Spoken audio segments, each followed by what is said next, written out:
Yo, what's up, guys? Lockard here. Horns of the Reach is finally here. Everything's finally done downloading. I'm out of class, so as promised, here is the new Azor Ahai build for Horns of the Reach. This build is pretty much min-max, as close as I could get it. This is or will be a long video, so pop a squat, get you some chips, a soda, what have you. We're gonna try to go as in-depth as possible on this build and why I run the things that I do. So let's go ahead and hop into the character sheet here. I will be breaking this video into 3 different parts. The first part being the open world build, second part being the dueling setup, and the third part is just, I mean, if you stick around that long, is going to be just me explaining how I play against each class, the optimal bar setup that I feel. And so without further ado, let's get into it. So we're a dark elf. That is obviously not optimal. Optimally, you probably do high elf or Breton. Dark elf is appropriate, and you get a little bit more extra stam. I've always ran dumber, so I'm not going to spend $40 on a race change. That's outrageous. So we're running the Mage Mundus because of the recent buffs to the Munduses. This is probably what you want to be running, this or Apprentice. Apprentice does offer a little bit more damage. I prefer the Mage. I could run the Shadow. I think they nerfed that. Don't quote me on that. You don't need the Serpent. Don't need the Thief. You don't need the Atro. So you're left with pretty much the Mage or the Apprentice. The Mage just gives you more resources, bigger shields, slightly less damage. Very slightly. Running Witchmother's Potent Brew because sustain is key in open world. Okay. Okay, so let's go over the cure setup after I show you what everything looks like buffed up. Alright, so everything buffed up. This is round about what the character sheet's going to look like. This will vary on our dueling build quite substantially, actually. So let's do it. Alright, first set we're running Shackle Breaker. We're running this on our front and back bar. Reason being, when you swap bars, every time you swap bars, you know, if you're at your cap, let's say if you're at 14k max stamina on your front bar, you swap to your back bar, it's immediately going to go down to 12k, and then let's say if you swap back to your front bar, it doesn't refund you the 2k stamina, so essentially you just lost 2k stamina for nothing. So run this on both bars. We are running the weapon damage enchantment with an infused trait. Infuse is pretty much the same as Sharpen, pretty much the same as Nernhone. The difference between the 3 is super negligible. It really does not matter. I would personally go with Infused against Magicka builds and then Sharpen versus Stamina builds, you know, just in general. The enchantment on our, and the trait on our back bar, just defending, you know, just cause, why not? And we're running the weakening enchantment right now. You can swap this out for disease, crusher. You can use poisons. I would advise against it just because I don't like being one of those slum lords. But if you're running, you like them, that's your opinion. Okay, so what other sets are we running? Yeah, we're still running the Lich. It's too good to pass up because we're running a sword board. That frees up an extra slot in our gear, which means we can run a 2-piece monster set if we damn well please. And we do damn well please. We're running IG. Super good. I mean, of course, the Lobs Mortars, blah, blah, blah, blah. I'm sure you guys are super familiar with it. You can swap this out for Engine Guardian, Pirate Skeleton. Pirate Skeleton got a buff. It's pretty amazing right now. Just the 1-piece gives you like 3k resistances, and that's like, you know, a little over 5% damage mitigation, which is insane. But for the time being, we're running Infernal Guardian. Running Infuse on the big pieces. And we're running Divines on the smaller pieces. We're not running Impenetrable anymore. We make it for that in our champion system. The reason we're running Divines is because the Munduses got a buff.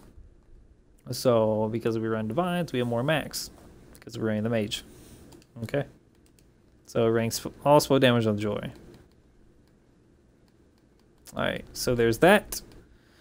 So let's go over the bar setup. Always running Frag. Okay. Curse. Gotta have it. Run Inner Light or Execute. Preference. Crushing Shock over Force Pulse. You gotta have the interrupts in open world. Just gotta. I like Streak on my front bar just because that's the way I play. It's totally up to you guys. I prefer shooting Sorc because it helps you generate ulti. And there's still a lot of vampires out there, so the fire damage is nice. Alright. Back bar. We're running Spell Wall. This is a great cheap ultimate. It reflects pretty much everything. It blocks everything for you. So if you're getting trained, this is the way to go. You can also use this as a burst, and I'll explain that in my the dueling segment of this video. So how do we heal Lockard? We don't have a healing ward anymore. Oh, woe is us.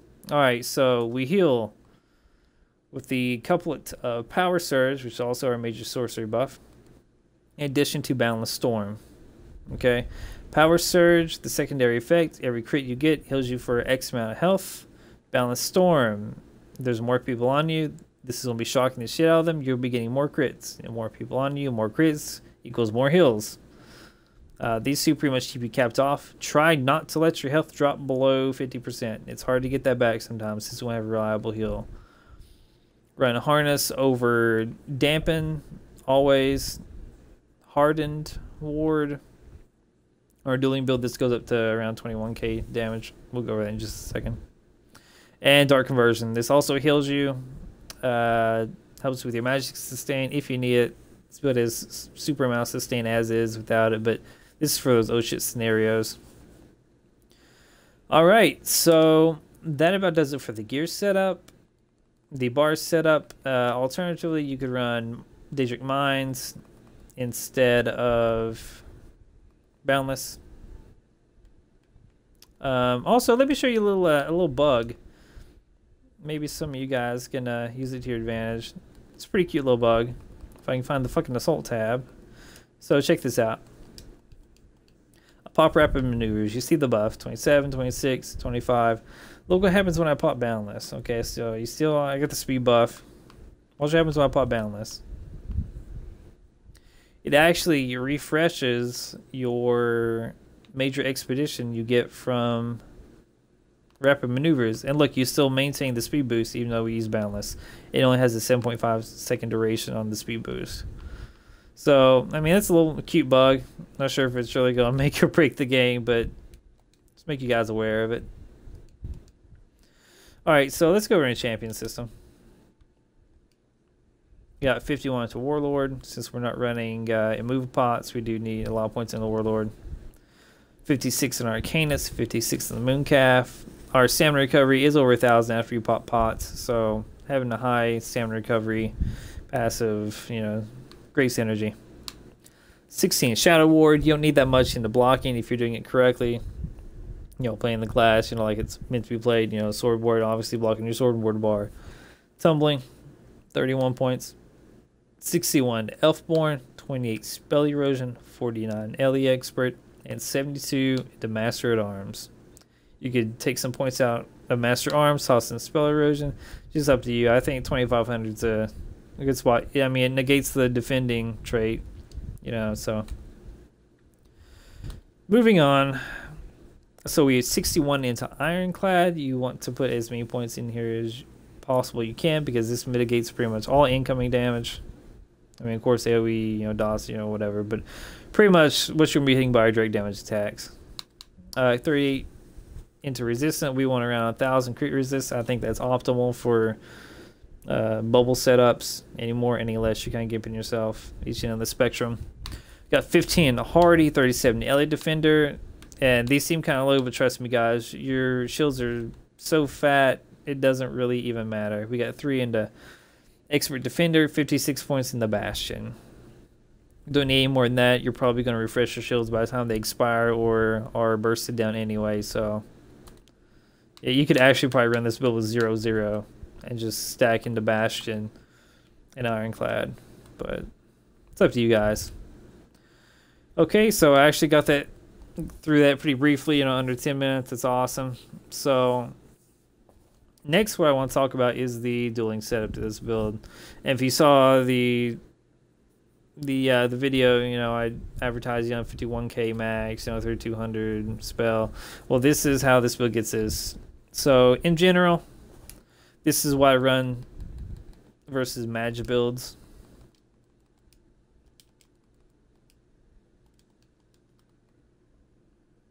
Okay. And then since we're in duels, we won't need so much recovery anymore because, you know, it's one-on-one. You can manage your recovery. Good thing about having a sword and board, you can restore Stam with a heavy attack, or you can restore Magicka with a heavy attack. So depending on which pool is lower, you know, if you're running low on stamina, you don't have to be like, oh shit, I need to pop stamina pot. You just need a heavy attack a couple times. You're good to go. But we are running buy stats on our dueling build. This buy stats give us a super amount of health. I mean, 17k. You know, we got 13k stamp pool without the new monster piece. And also, we're not gonna run proc sets in duels, so you can swap this out however you want. Personally, I prefer Kina from Guardian. So here's what everything looks like fully buffed. Well, I wish I had Magicka pot to show you guys the recovery, but trust me, it's 3100. You saw the 3600 with the open world video, but anyway. So let's get everything going here. Man, I wish there was an easier way to get list to proc, but oh well. Alright. So here's what the character sheet's looking like. That will be 3100 magic recovery when your pots are popped. Same thing with stamina recovery. It's gonna be well over a K. The spell damage, insanely high, 3200. Max Mad should be higher. Why is it? Oh, there we go. There we go. So it's 5.1k max. Oh, excuse me, 51k max. 1275 crit resistance. I mean, this pretty much is ideal. 1275 is pretty much perfect for Sorcerer. So let's go over a little bit of the tooltips. I'm sure you guys are interested in seeing that. So let's see what the fragging tooltip is if we empower it. So a fragging tooltip, 22.5k. Okay. Fucking ridiculous the amount of damage this build puts out. Okay, so we got over 15k curses, or 16k curses. We got 3600 crushings. We had 21k meteors. That should be higher. Actually, no, fuck it. Yeah, whatever. 21k meteors. I mean, this build, I mean, your frags are hitting harder than your meteors at this point. You know, assuming you empower them. But okay, so bar set for magic builds is as follows. Okay. Yeah, this is just in general. We'll break the classes down, you know, more specifically in just a second. Against stamina builds, however, you'll want to run streak and balance. This is just to keep your heals up and a little bit of mobility to, you know, distance yourself and make a little bit of breathing room, especially against Templars. Okay, so let's go over the, I guess, the Templars first. If you're playing against a Magplar, always run Execute, and I typically run Dawnbreaker, just because most Magplars are sword and board dual wield. You know, it's kind of hard to catch them with their pants down with the meteor. It's pretty predictable. This is the setup I definitely run.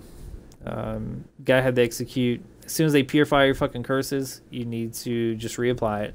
Just keep them so where, you know, they have to spend all their magic purifying, otherwise they're gonna get bursted. Back bar, we keep everything as is. They're always on top of you anyway, so balance coupled with power surge keeps your health pretty much capped. Against Templars, on the other hand, which is probably your hardest counter in this game, I would run Streak 100% of the time. And as far as your ultimate goes, you could either run Meteor, you know, Streak Meteor combo, or Soul Assault. Soul Assault is super good despite what anyone says. I love this ultimate as long as you use it correctly. So on tooltip, I think it's 71k. It's a lot. It's a lot of damage, guys. Alright, so against DKs, 100% of the time, this is what I run. I never change it. DKs are always on top of you, so balance power, again, keeping you healed up. Need the Execute, for, you know, because they're typically pretty fucking tanky, especially in their heavy armor. If you're running heavy armors and duels, fuck you. Okay. But gotta have the Dawnbreaker, gotta have the Execute, gotta have the Curse. I mean, you pretty much, if you run Streak, I mean, it's kind of shitty. You can't play your character. You can't even look the way you want to when you're playing against the DK, so that sucks. So Streak's kind of useless. There's some talents you anyway. But this is why I like versus DKs. If you're versus a stamina DK, however, Streak and Soul Assault are my favorite. Pretty much, you know, have your frag procced. I get one proc is awesome. Have your curse, do your little weave. Right when the curse is about to explode, Soul Assault, cancel, boom. I mean, that works out more often than not. Of course, you get, you know, Streak, Soul Assault while they're blocking, you know, boom. That's probably the best combo you have to deal with the Stam DK.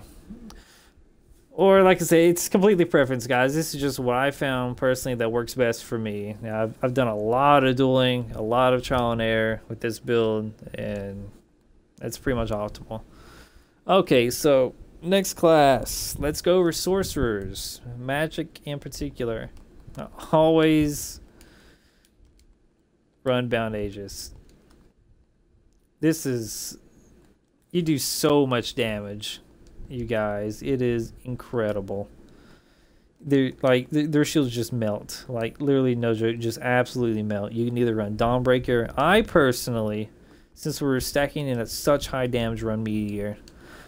Yeah, you're probably not gonna, you know, stun them with a Meteor, but the amounts of raw damage Meteor does, coupled, you know, with Curse and Frag, that's gonna burn through any sorcerer shields. And, you know, luckily, you know, they run out of stam while they're blocking and popcorns them. I mean, they have to dedicate a lot of resources to block that burst. It's a lot of damage coming out. I mean, if you just count it out, so it's 20k Meteor, say 18k Curse, 16k Frags, 34, it's like 54,000 worth of damage, not including your crushing shocks. I mean, if you check out our shields, I mean, that's, you know, that's half in that, so like 25k, half in this, 10k, 10k, you know, that's well, you know, I mean, this is with a super high Magicka bull, you know, of course, typical sorcerer shields is going to be much lower. That's definitely burning through both their shields and about half their health bar if all this shit procs at the same time. If you're playing against a super aggressive sorc, you can use your spell wall offensively too.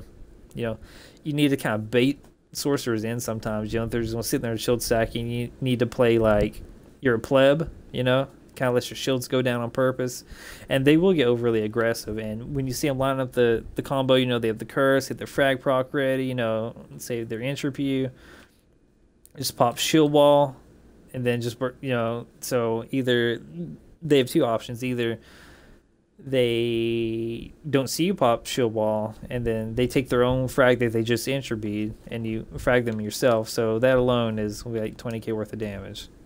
You know, or they can block it, or they can roll dodge, but typically they won't see that coming.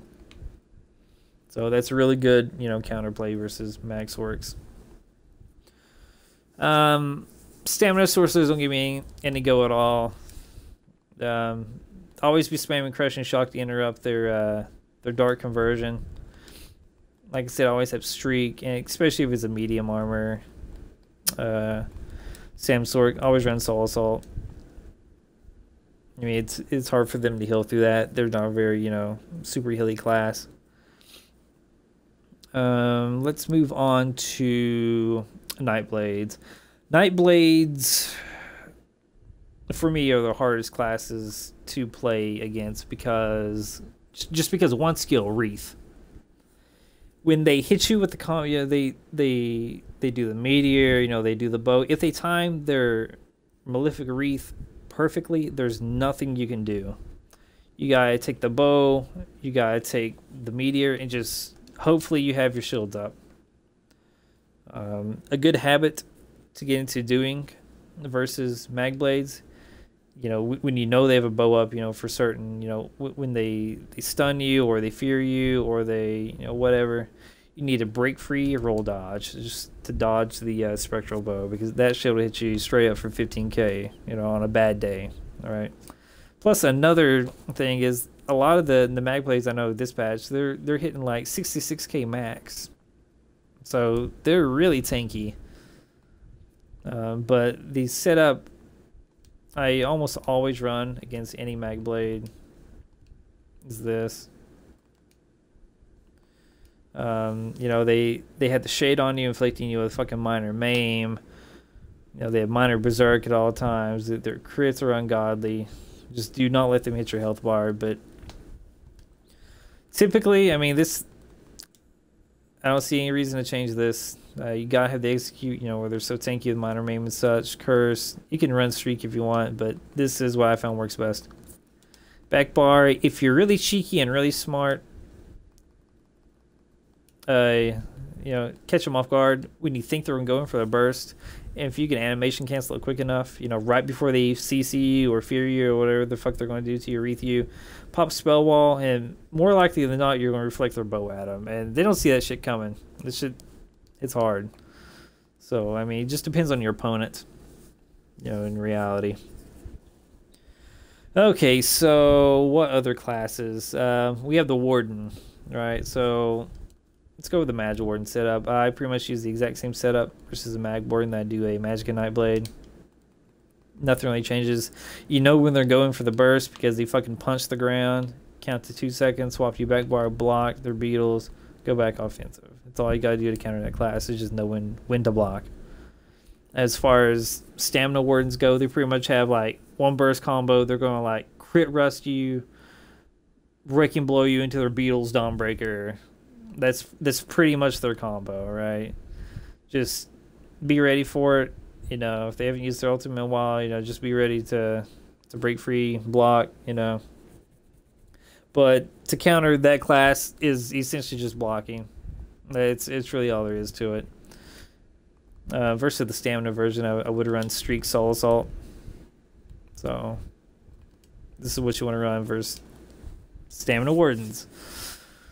Okay, so we're going over the Sorcerers, we're going over Nightblades, DKs, Templars, Wardens. What other class is there, guys? Oh, yeah, I didn't go over the Stamina Nightblades. So this is why I run versus Stamina Nightblades. You can be really cheeky with your Soul Assault. You know, most people know that after, you know, a few seconds you can cloak the Soul Assault, but if you do it right, Soul Assault, you know, right before the third tick, curse them again, right before they go into stealth, and it pulls them right out. So you can keep up the pressure. Also, Streak brings them out of stealth, really fucks up their game plan. You can Dark Conversion a lot against that class because they usually come in, do their little bursts, you know, and then they back out, cloak, whatever, and that's a good time to Dark Conversion if you're low on stats. All right, I mean, same thing goes for, you know, Templars. I didn't really go over that one, over the Magplars. Templars always have Streak on. They use Power of the Cock. I really don't like that ability. You know, it's, I don't want to say it's broken, but I do feel like it's overperforming. But essentially, when they put that shit on you, just try to mitigate as much damage as possible. You know, maybe Streak them, stun them. You know, just kind of so that damage can't rack up during the duration of Power of the Cock. But yeah, this is the setup I definitely use against them, pretty much 100% of the time. Especially if they're medium armor, this shit racks them. Another thing to note: the best way to beat, you know, good Templar, keep curse up. You know, they don't have a super high match pool. They only purify it so much. So every time they pure that shit, reapply until they get them super low on magic, and then that's when you can start your offensive. When they're not able to purify your curses, that's when you know you need to go. What other classes, guy? I feel like I'm missing one. You know, Stam DKs, you know, typical Street Soul Assault works really well. I think I already mentioned that. Man, I won't feel really stupid if I don't remember the other class. Maybe there's not another class. Maybe I'm pretty off. But I'm sure I'll remember later if there's one. So you've stuck around this long, it's awesome, guys. I'm gonna go on a little rant now. So I'm really hoping Horns of the Reach isn't a flop, like the pretty much all the other patches have been. I probably won't be playing too much, to be honest. I'm primarily focusing on finishing my masters, so that's gonna eat up a lot of my time. I'll try to post some PvP videos here and there, but don't expect a lot out of me, guys. For that, I apologize. If you ever want to duel sometime, just send me a message on Xbox. Message me on here. Doesn't matter. I always appreciate friendly duels. If you need tips, specifically how to beat the clash, I'm more than open to helping you guys. ESO's pretty good game. It's just it has a lot of potential. It's just I don't think the devs and ZOS have really done its justice. I've always been a fan of the Elder Scrolls games. I played back in the OG Xbox back in the day. Hammerfell. I mean, it was Morrowind. Back in the Xbox, it was so good. I loved it. But I just feel that so much is missing from this game. I don't like any of the PvE content. It's not like an MMO like World of Warcraft. I understand this is console and it does have its limitations, but there's no incentive, guys. It's serial as shit. I mean, it's the same Zerg Fest. I mean, the only thing I really do enjoy doing is dueling, and there's no incentive for that. You don't get anything. Just wasting your time. The community on ESO is subpar. I mean, it's mostly toxic 15-year-olds staying at their parents' house thinking they're better than everyone. No matter what happens, no matter how many times you pack them up, they're always better than you, quote unquote. They're chugging Gamma Lab drinks, snorting Adderall, whatever, millennials do these days. But for you guys who do keep playing this, I wish you the best of luck. I may or may not, don't quote me on this, be selling my Xbox account. It does have quite a lot of content on it. I mean, if you want more details, I'll be gladly, send me a message or whatever. Top 500 in Overwatch every season, pretty much everything unlocked for all the Call of Duty games. Of course, ESO and all of its spoils. But, yeah, that about does it for the video, guys. If you have any questions, just leave them in the comments. I hope everything made sense. This was a little bit shorter video than I intended it to be. I wasn't going to go more in-depth into things, but it's really kind of hard to do that unless you're actually versing someone in real time. Everything looks good on paper, but until you actually implement it, it doesn't mean shit. If you guys did watch my last montage, that was using this exact build just before Horns of the Reach. It was in Morrowind or whatever the fuck the expansion. Anyway, but there it is, guys. Hope you enjoyed it. It's been long waiting. I had the best looking sorcerer in the game, NA. I mean, that's not a lie, guys, right? All right, guys. It's been real. It's been fun. It's been real fun. I will catch you guys in the next one, whenever that may be. Take care and have a great day.